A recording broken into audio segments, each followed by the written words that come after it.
नमस्कार मंडळी, हर हर महादेव. आपण जर प्लॅन करत आहात बाबा बैद्यनाथ धाम ज्योतिर्लिंग जाण्यासाठी, तर हा प्लॅन तुमच्यासाठी. कसं जायचं आणि काय पाहायचं, तर पुण्यावरून देवघरला जाण्यासाठी डायरेक्ट ट्रेन नाही, म्हणून तुम्हाला देवघरपासून 10 किलोमीटर लांब असणाऱ्या JCD या जंक्शनवरती जावं लागेल. त्यासाठी पुण्याहून दर शुक्रवारी सकाळी 6:40ला JCD एक्सप्रेस ट्रेन नंबर 11,427 या ट्रेनचं बुकिंग करावं लागेल, किंवा कल्याण आणि मनमाडवरून प्रत्येक बुधवारी जाणारी आसनसोल सुपरफास्ट एक्सप्रेस या ट्रेनचं बुकिंग करावं लागेल. JCD स्टेशनला बाहेर आल्यानंतर शेअरिंग ॲटो किंवा टोटोनी देवघरला आपण पोचू शकतो. बेस्ट टाईम देवघरला व्हिजिट करण्यासाठी ऑक्टोबर टू मार्च हे महिन्यात कमी क्राऊड असतो, त्यामुळे हाच बेस्ट टाईम आहे. राहण्यासाठी हॉटेल मंदिराच्या आसपास किंवा टावर चौकच्या जवळपास मिळून जाते. देवघरमध्ये तुम्हाला 1,000च्या सराउंडिंग नॉन AC आणि 1200 ते 1500च्या आसपास AC रूम भेटून जाते. डे 1मध्ये आपण बाबाधामचे दर्शन घेऊन गंगाजलचा अभिषेक करून घेऊ. मंदिरामध्ये जाण्यासाठी 4 दरवाजे आहेत.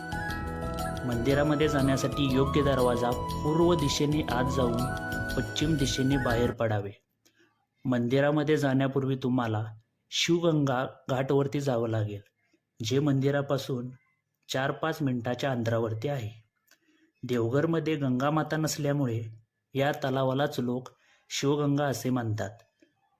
किंवा देवघरच्या जवळच सुलतानगंज म्हणून गाव आहे, तेथून गंगाजल घेऊन येतात. मंदिराच्या आसपास खूप सारे शॉप पण आहेत, तेथे गंगाजल मिळते. ते पाणी घेऊन आपल्याला अभिषेक करण्याच्या लाईनमधून मंदिरामध्ये जावं लागतं.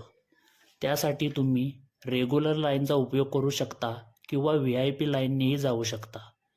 रेग्युलर लाईनमधून तुम्हाला 3 ते 4 तास लागू शकतात आणि VIP लाईनमधून 40 ते 50 मिनिटमध्ये दर्शन होऊ शकते. VIP लाईनसाठीचे पास मंदिराच्या जवळच 300 रुपयेमध्ये मिळून जातात. पूर्ण मंदिराच्या आवारामध्ये 22 मंदिरे आहेत. हे आहे बाबाधाम आणि हे आहे माता पार्वतीचे मंदिर. आणि हे जे धागे दिसत आहेत त्याला राजबंधन असे म्हणतात. मनोकामना पूर्ण होण्यासाठी भक्त हे बंधन दोन्ही मंदिराच्या शिखरावर बांधतात. सकाळी 6 ते रात्री 9 पर्यंत नॉर्मल दर्शन ओपन आहे. संध्याकाळी मंदिराच्या आवारामध्ये आरती असते, ती पण पाहू शकता. तसेच इथला फेमस मलाई पेढा प्रसादासाठी घेऊ शकता. डे 2मध्ये आपण चाललोय देवघरच्या आसपास